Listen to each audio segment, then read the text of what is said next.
recorded. This is the Red Ticket Blues podcast. I am Brian Buckley. This is being recorded on June 8th. To hit the internets on June 9th, hey, you can listen to this podcast and every other one on what are the venues? iTunes, TuneIn Radio, Stitcher, YouTube, and Google Play. And follow me on Twitter, Red Ticket Blues, and Brian Buck 13. This week on the Thursday Talk, we have the deputy editor of the Sporting News. That is Adi Joseph. We go over the NBA Finals, what the Cavs need to do going forward. We get into a very, very in-depth conversation regarding burritos. And we take a look at how the Hornets were a successful team and how they need to continue being successful going forward, and a lot more. So, listen up. He's a deputy editor at the Sporting News. His name is Adi Joseph. Adi, thanks for coming on the Red Ticket Blues podcast. Thanks for having me. I'm excited to talk a little basketball and burritos. Who wouldn't be? I mean, every God-loving American wants to talk about that. So, I was putting together this podcast and I'm thinking, man, we're going to talk about the NBA Finals, and I don't have a ton of Golden State Warriors questions. And why is that? Because they've been dominating. So let me ask you this.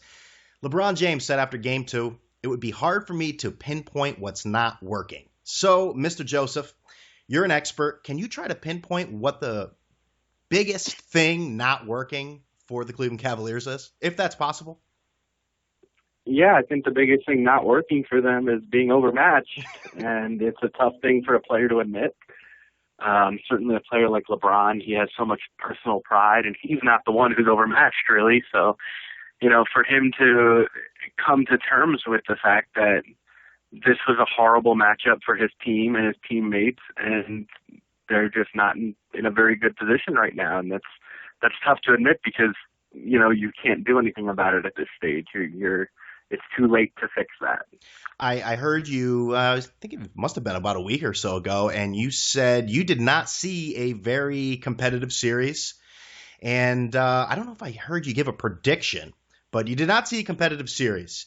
So is there anything the Cavaliers can do? They're going home. Is there anything that they can do to try to get back in this series? The defense has been pathetic from so many different players. Their heads are spinning and you're waiting for pea soup to come out. Is there anything they can do to make it competitive? Yeah, the problem, in my opinion, is the Cavs have basically two different formats for their lineup. They have the lineup they had last year during the final, when they were overmatched on talent and skill, and they have this lineup where they're extremely skilled, but they don't have any toughness, they don't have any defensive aptitude, and that's tricky because basically Kyrie Irving and Kevin Love are too good to bench, and your team will be worse without them, and yet there's no one for them to defend. So I did pick from the beginning, I picked the Warriors in 5.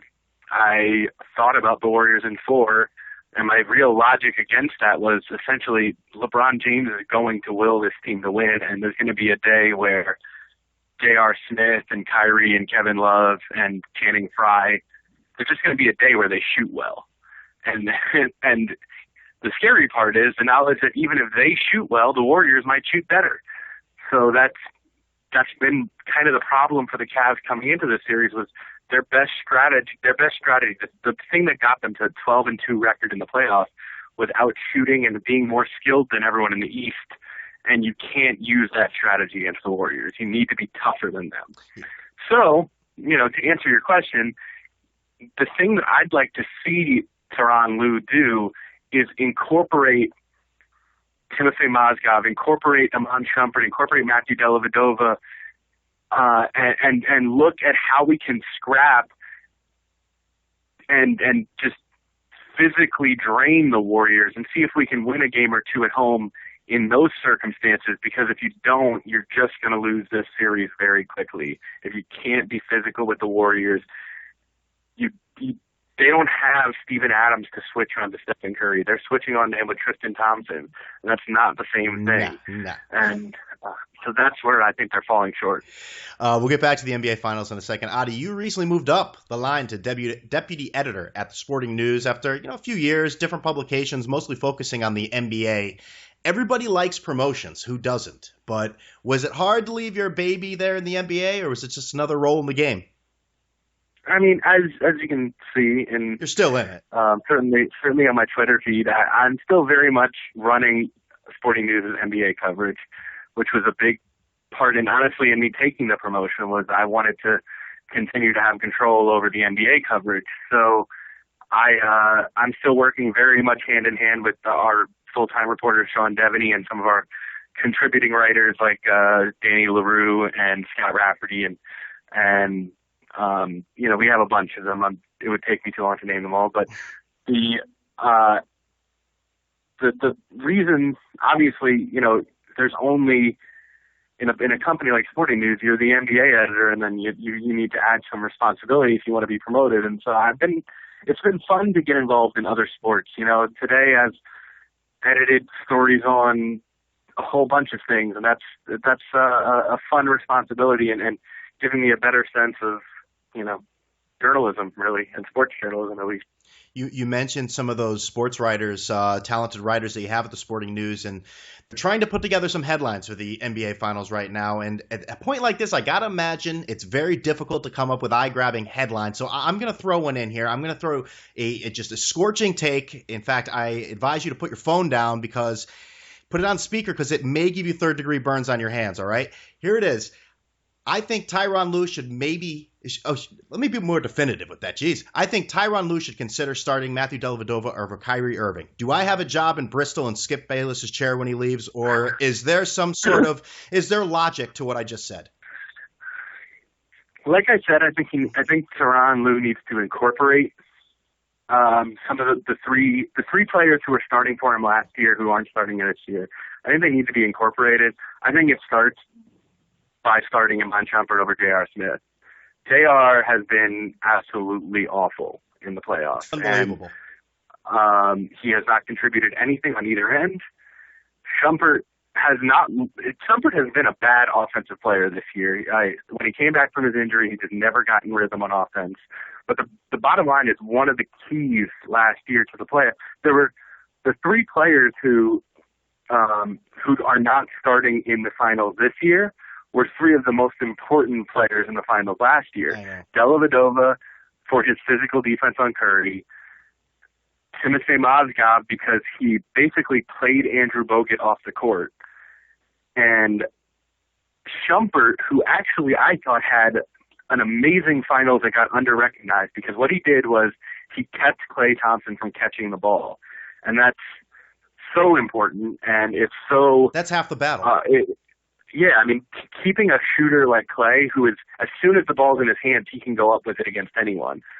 Keeping the ball out of his hand was such an important part of what they did, and to have J.R. Smith trying to guard anyone off ball is a bad recipe. So I can see where you're coming from. I think Kyrie is both simultaneously too good a player right now and too important to the Cavs and what they do to bench him. But I do understand the sentiment and the feeling of why you might consider it. You mentioned Mozgov, and I'm just thinking here. I mean, I realize his minutes are way down this year and everything. Is there a reason right now in this matchup that they really haven't taken him out of mothballs and put him more in this lineup? Is Tyronn Lue just sitting there as 33 points, 33-point deficit last game? I mean, is there a reason he's not getting more minutes? He fell out of the rotation when he got hurt. He's spent most of the season injured, but he's apparently mostly healthy now. I think more than anything, Lue has wanted to stick with what got him here for the first two games. Again, they did go 12-2 in the postseason, and other than two ugly games like against the Raptors, they were really, really, really dominant in those 12 wins. So it's mostly, I believe, a case of Lue saying this worked for us. We need to make it continue to work for us because this is our best look. And that's probably, in all honesty, the truth, which is this is the best lineup that the Cavs can put out there. It's just like similar to what the Warriors faced last round. They're going against a team that matches up extremely well with them. But the difference between the Warriors and the last round and the Cavs this round is the Warriors knew they were the better team. It was just a matchup problem against the Thunder. The Cavs are not the better teams, and that's and that comes back, and it basically makes it an impossible situation.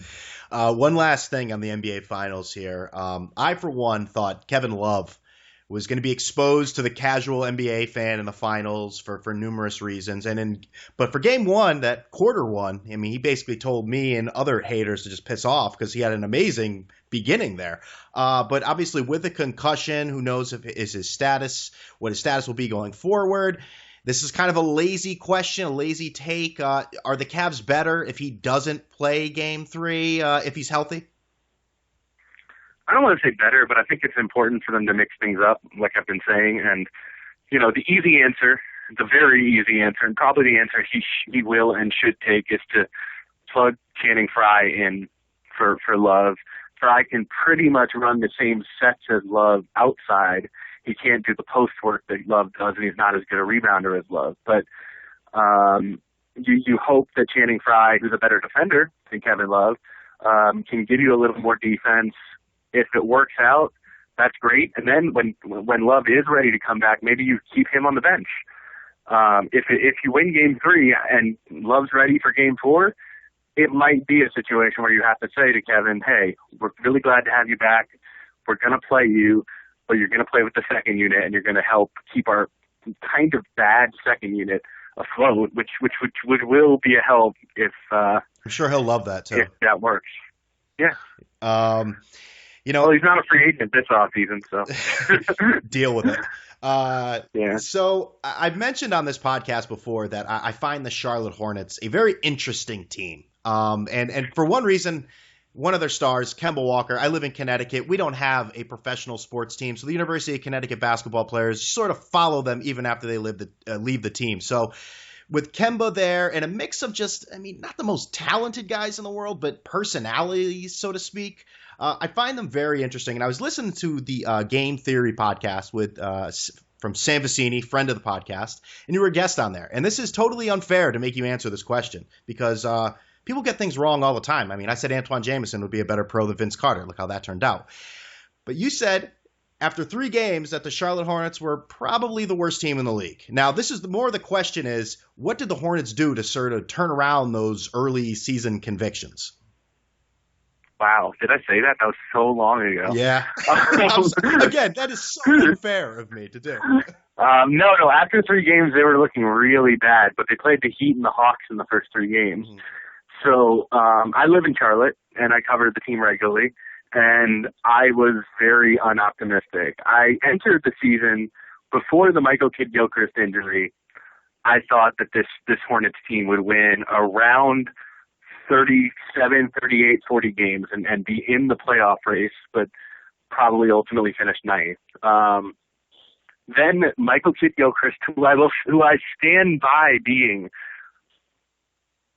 their best overall player, goes down and the team wins 48 games. And the reason is because Steve Clifford's a genius, first of all. He's one of the best coaches in the league. And we're in a league that's never had this level of coaching. I think that's fair to say. Yes. The quality of coaching around the NBA has become there's very few bad coaches left. So you have a great coach who got career. He has admitted, and Kemba Walker had a career year. Marvin Williams arguably had a career year. P.J. Hairston was able to hang as a starter for a solid chunk of the season, and Cody Zeller had a career year, and Jeremy Lin didn't have a career year necessarily, but had a huge year where he kind of showed new aspects of his game that he hadn't been allowed to show in the past, and Nick Batum arguably had a career year. So what happened this season was they have a whole bunch. Their roster, the oldest player on their roster is Al Jefferson. He's 31, but almost all their rotation players were between, the early prime, like 24, 25, and the end of the prime, like 30. So they had this whole roster of guys who were just in their prime, and they showed what can happen with that. They also had a whole bunch of guys in contract years, which is, Jeremy Lin's a free agent, Marvin Williams is a free agent, Courtney Lee's a free agent, Nick Batum's a free agent. Tyler Hansbrough was a free agent. Like that, they were a team that kind of set themselves up for maybe an overachieving year that everyone I think everyone, even Steve Clifford, realizes if they come back with the exact same roster next season, the addition will be Michael Kidd-Gilchrist, and he could help them, but there's a pretty decent chance that the exact same roster will produce worse results next season. Yeah, that's a great point. And you mentioned Michael Kidd-Gilchrist. You actually wrote about it in a recent article about Jeremy Lin and how that's going to affect him. Now I think you updated a past piece, and it had to do because Jeremy Lin declined a player option for $2.2 million. So we all know Lin has played at a lot of different teams, and I think it seems like he plays for a different team every year virtually. Now, in the piece, he said how the path may be different this time than other times. What's he looking for going forward here? Yeah, the headline of the piece kind of sums it up because it sort of seems like a paradigm. The headline of the piece is, make sure I get the wording right. Jeremy Lin may have to decide between happiness and fulfillment in NBA free agency. Perfect. So what he has is he's really happy in Charlotte. He liked Charlotte. He liked his teammates quite a bit. It was very obvious to me on a consistent basis that what he was saying about this being his favorite locker room to be in was true. He really loved his time in New York, but we all know that's not going to happen. And let me just intervene and just jump in there for a second. Living in this area, in the New York Metro North area, it's amazing how many Knicks fans have turned on Jeremy Lin for the worse. And it never made any sense to me. I mean, he left for larger money, understood.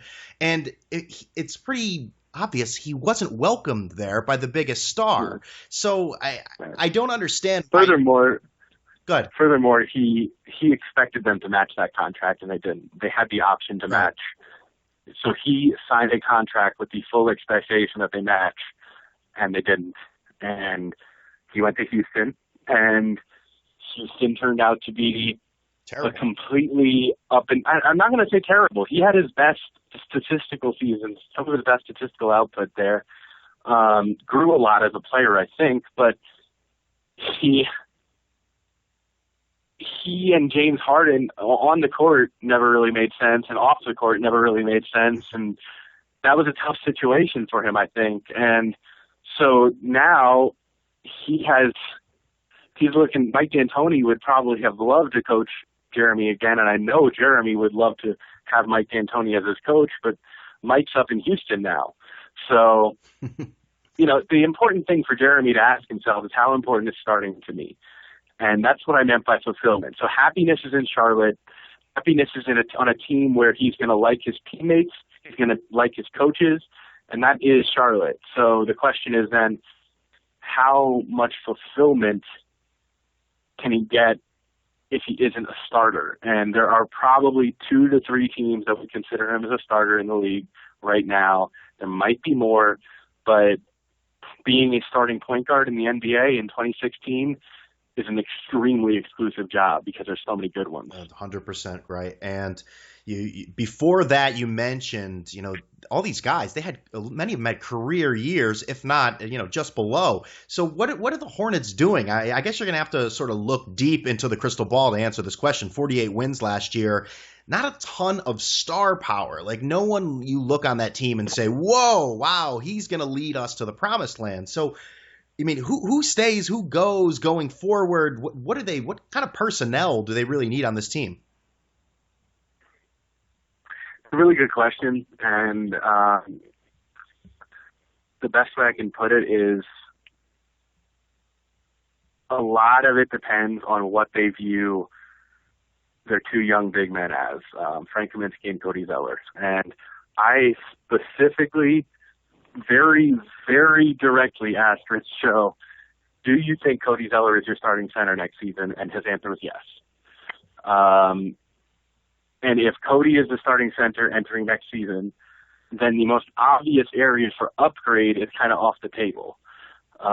In that, if you looked at the Hornets roster, you'd say, give them a better center and they'll be really, really good. So they still buy into the guy that they drafted. Let's not forget, they drafted him 4th overall. And they've given him a lot of opportunities. And I like Cody. I tend to think Cody would be a better fit as a second unit player. He does not protect the rim particularly well. He's still learning how to be a defensive center. He doesn't shoot well enough to be a stretch player. So, if you ask me what I would upgrade, I would look at this market. This free agency market is absolutely loaded with good big men. And I would at least want to go try to get Ian Mahinmi or there's a lot of options out there, but Mahinmi stands out. Joakim Noah stands out. Get one of those guys to at least challenge Cody Zeller for the starting job.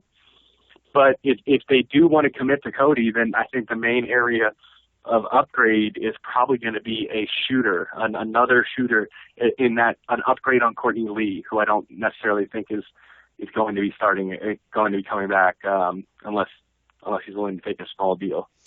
Are they looking at Bismack Biyombo and giving him a max contract, or the Nets already all over that? I think I've talked to a few people in Charlotte, and Steve Clifford was very frustrated with Biyombo's offensive ability, right. Particularly compared to Al Jefferson. Al was such an integral part of what the team did. He didn't really give Biyombo all that fair a chance, and Biyombo was very good in his last year in Charlotte in limited minutes.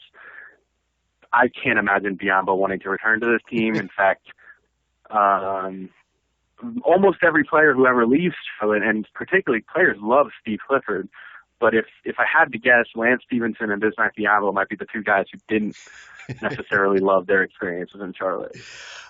There's no easy transition to this, and I see this on your Twitter profile, sometimes changing, and it's about your love of burritos. And you probably got my email, and you're like, who is this guy, and why does he want to talk about burritos with me?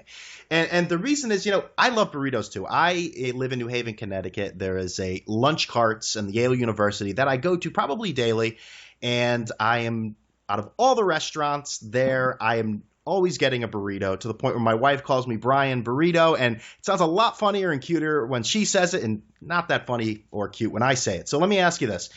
What makes the perfect burrito in your mind? Well, that's a good question. I really think so much of it comes down to it being tightly wrapped properly. That's true. You don't want it runny. Exactly. Everything can, and it's not just, it's really like people just think, I don't want to make a mess. That's not the case. When a burrito is well and tightly wrapped, the ingredients sort of meld together better. And so each bite is more compact and has more of a flavor punch. And so I'm very big on that. And that's why if I go to a burrito place and several times in a row, the tasty burrito is not, well, actually one of the better one of the more reputable burrito places around here in Charlotte. I'm not going to name it because I don't want to rip the place publicly. The burritos are very flavorful. Their wrapping is terrible, and I just can't go there anymore for it. It's a problem. So that's a big thing for me. The second thing is I'm very particular about this. I don't ever put lettuce in a burrito. I don't like any overly liquidy things.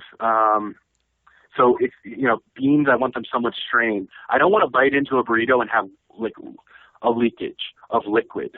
And I find lettuce to just be it just sort of gets gross in a hot thing.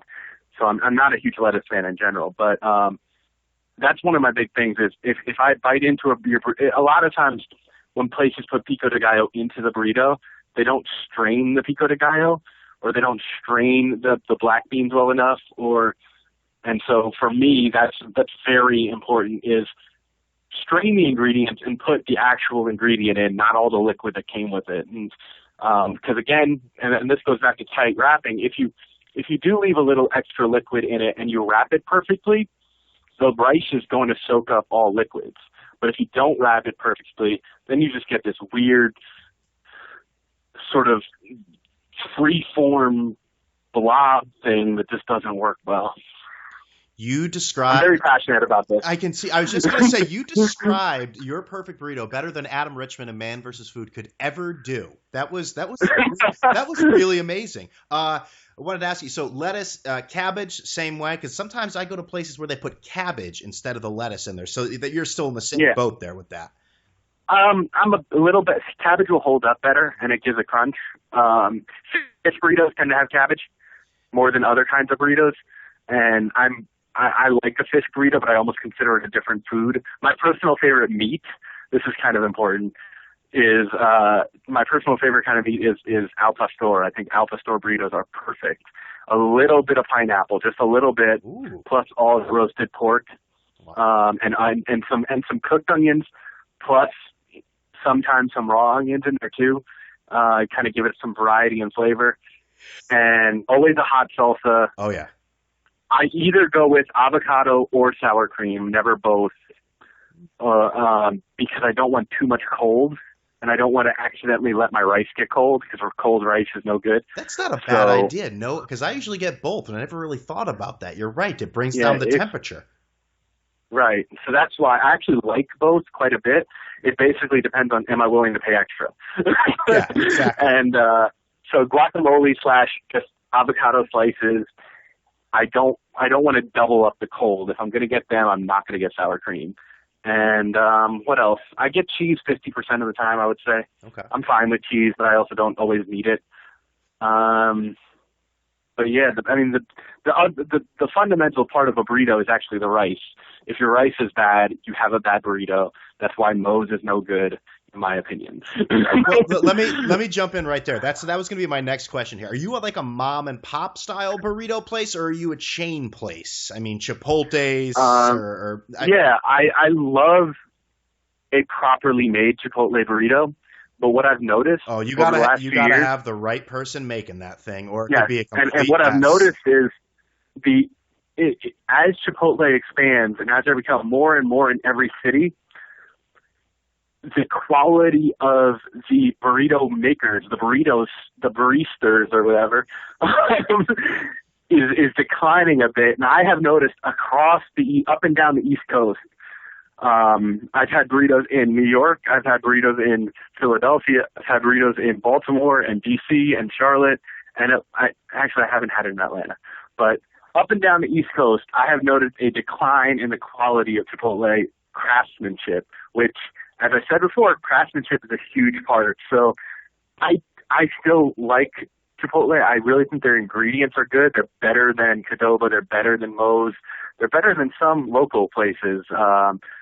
But I just find that they're so rushed and they're so packed all the time, and that kind of leads to a decline in the quality of the craftsmanship. But Chipotle is the only chain that I really would say I like. Yeah. Otherwise, I often go to Mexican restaurants. Yeah, Chipotle. That was one issue where they it's not made correctly. Or my other issue with Chipotle is when I say, could you put a little bit of sour cream, and they put this enormous glob, and it's like, you know what, that's going to shoot my cholesterol up in about 2 seconds from eating that. And again, that is all part of having top-level employees. Chipotle used to pay a lot better than other. I don't know for sure what they pay now, but I know when I was in college, I had a friend who worked there, and Chipotle paid significantly better than other fast food places, which meant they could basically hand-pick their employees. Right. Because, you know, you want quality. Best Buy was the same way. Best Buy used to be one of the best-paying jobs that you could get if you were just a random college kid or a random high school kid. And they got tons of applications, and now I don't think that's the same case anymore either. So, you know, Chipotle used to be able to pick people who actually had experience and knew how to make a burrito on their own. And now I think that's just suffered across the board, across the country. There's a laziness there, and that's, look, you're working fast food. I can't blame you. It's just kind of disappointing. Yeah, I understand. Chipotle's probably the only fast food I would go to. I mean, Taco Bell's doesn't really count, and Moe's I'd rather eat out of a garbage can. I've eaten there twice, and it was terrible. The rice is horrible. I will say this: though, about the mom and pop versus chain argument. I will eat, like I said, chain Chipotle, but there is a small part of me after I've eaten a Chipotle burrito and I drive by that Mexican restaurant, the mom and pop, a part of inside of me dies a little bit. You know, it's the same way if I had like just starving somewhere and I had to, because I was hungry, ate a piece of Sbarro's pizza, and then drive by a pizza place and you see the guy just sitting there in his apron. I say, "Shit! Look what you did! Look what you did, Brian." But let me ask you, how many times a week do you have a burrito? 3 to 4. Wow, you're. And I should add that I also eat tacos 3 to 4 times a week. So. Oh man, your dedication to Mexican cuisine is unbelievable. Let's get back into basketball if that's possible. Soon the NBA Finals will be over, and the NBA draft talk will heat up, and the NBA draft will commence. Now, who is your prediction for number one? There's been rumors, and I think they're just rumors, that all of a sudden the Sixers are now interested in Jamal Murray. But again, I think those are just rumors, correct? I mean, I don't have the intel to say for sure yes or no. I love Jamal Murray. I'll say that. It's number one? Jamal Murray is, to me, at least a guy I would consider number one. Wow. I think he has the full bevy of skills. It needs to be remembered that he's so young. He shouldn't have even been in this high school class. But he has the exact right package to me of the types of skills that the modern NBA guard needs. And I think if you put him next to the right kind of point guard, for instance, if he gets to be next to Marcus Smart, that's a really good combination. If he gets to be next to just a player who can help run point guard, because he wasn't great at point guard at Kentucky, so I might not want to start him out as a point guard. He gets to play next to one of those guys while being the deadly lead scoring shooting guard. He could be a potential 25-point per game player. So I don't have a problem with Jamal Murray. He's one of my favorite players, but yeah, I think I get what you're saying. Like it would seem crazy given the way this stuff has all been built over the course of the season to not pick either Simmons or Ingram. It's not that I think it's not that it's crazy. I think it's just been so pounded into our head that it's either Ingram or it's Simmons. Oh my God, you're throwing someone else in the box. What's going on? You're crazy. And you also wonder why not trade down? If you like Murray so much, we're pretty damn sure that the Celtics really like both Simmons and Ingram and have been holding out on them. They fit exactly what the Celtics need. So the Celtics have 17 draft picks, right? How easy would it be to say to the Celtics, number one pick for the number 3 pick and one of your other draft picks? It just seems convenient to do that. And we know, I mean, historically, Mitch Kupchak never picks outside the box. So the Lakers are probably not going to pick Jamal Murray. I mean, that's just called, like, that's one of those situations where you're just talking about draft value, where when we do draft grades, I used to do draft grades for NBADraft.net and then USA Today. When we do draft grades, we're not necessarily saying, I think X will be better than Y. It's more saying X has more value today than Y did. Right. So, taking Jamal Murray with the number 1 pick is not using the number 1 pick to the maximum value. And if there are teams that are willing to pay a lot for Ben Simmons, why not just trade? Yeah. And that's where I'd fall on that. The Celtics are just mentioned. I mean, they're really sitting in the power chair here. There were rumors about the Celtics possibly trading that number 3 pick for Jahlil Okafor. Was this sort of a basically media or fan created idea that would sound great like sports radio, or was there real steam behind this? I don't think that it was ever real. I mean, Danny Ainge is a genius at leaking what he wants to leak and never leaking his actual plans.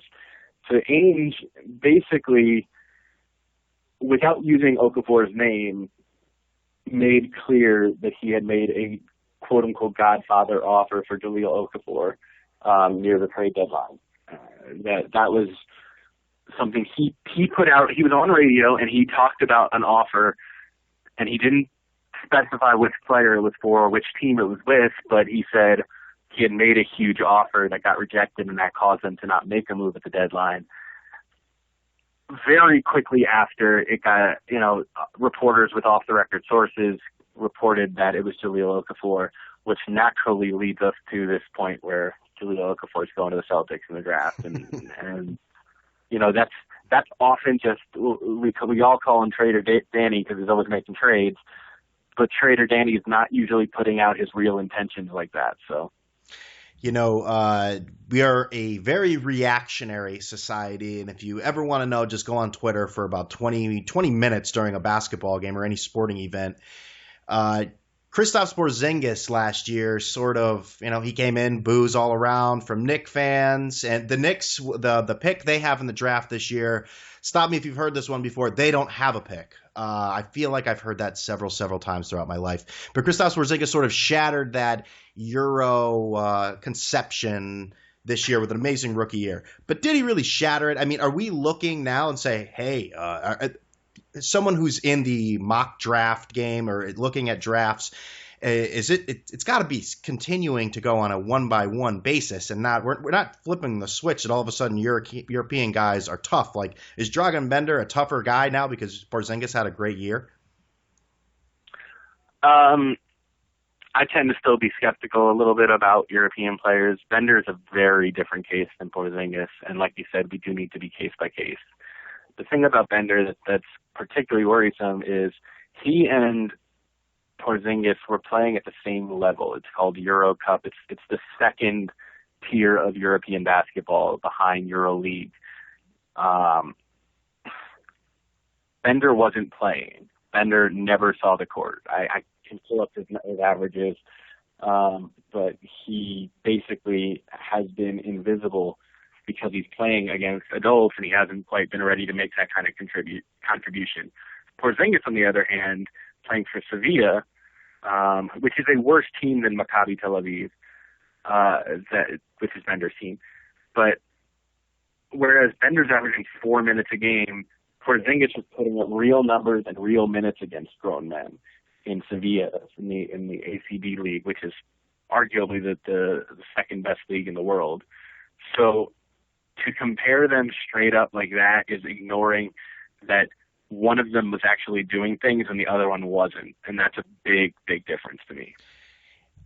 Adi, I'll tell you, that's all we got. June 23rd is the NBA draft for those inquiring. And I want to thank you for coming on the podcast. But before you go, I have 3 quick questions to play us out. Are you ready? Yeah. Where is Kevin Durant playing next year? NBA arenas near you. No, you got to give me something better than that. Yeah, I'll say the Thunder. Okay, the Thunder. One-year deal. Okay, so sounds logical, but I think it'll actually be a 5-year deal. Okay, all right. I was just going to say, well, what's after that 1 year? All right, that's that. So Kevin will be staying. I'll mark that down. And next time I talk to you, I will throw that in your face if you're wrong, because that's sort of what I do here. Yeah. Number 2, who is the loudest? And I don't mean obnoxious, just in volume. Who is the loudest athlete you've ever interviewed?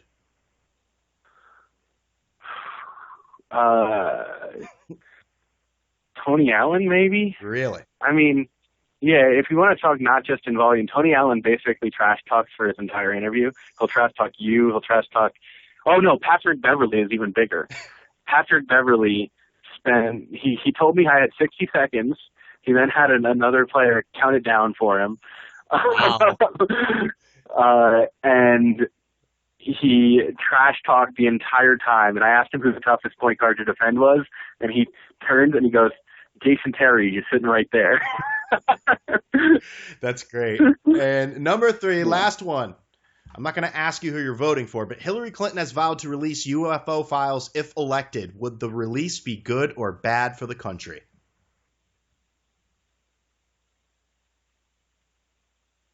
Damn, that's heavy. I'm sorry, damn. I'm sorry. That was. No. I know. I'll answer. I tend to be pro information in all cases, so I'm with you. I I think that it could have negative ramifications because people aren't smart. But that is true. I tend to typically be pro information being out. I am 100% on board with you there. He is the deputy editor at the Sporting News. Adi Joseph, you can follow him on Twitter at Adi Joseph. Adi, thanks for coming on the Red Ticket Blues podcast. Yeah, thank you. I promised you an in-depth burrito conversation, and I'm pretty sure you got it. So hope you enjoyed that and the NBA coverage. Adi is a great guy, and I had a lot of fun doing that. So, hey, if you want to hear other interviews with people, Katie Baker, Phil Mushnick, Jeff Perlman, and the cast of others, Chad Finn, you know the deal. You can listen to those podcasts on iTunes, TuneIn Radio, Stitcher, YouTube, and listen also on Google Play for those Android users. Follow me on Twitter at BrianBuck13 and at Red Ticket Blues. And if you haven't already done so, and I'm sure most have, but there are some stragglers, are there in every avenue of life, remember to subscribe so you don't miss an episode. And if you haven't left a review, what the hell are you waiting for? So with all that being said, enjoy your weekend. I'm out of here.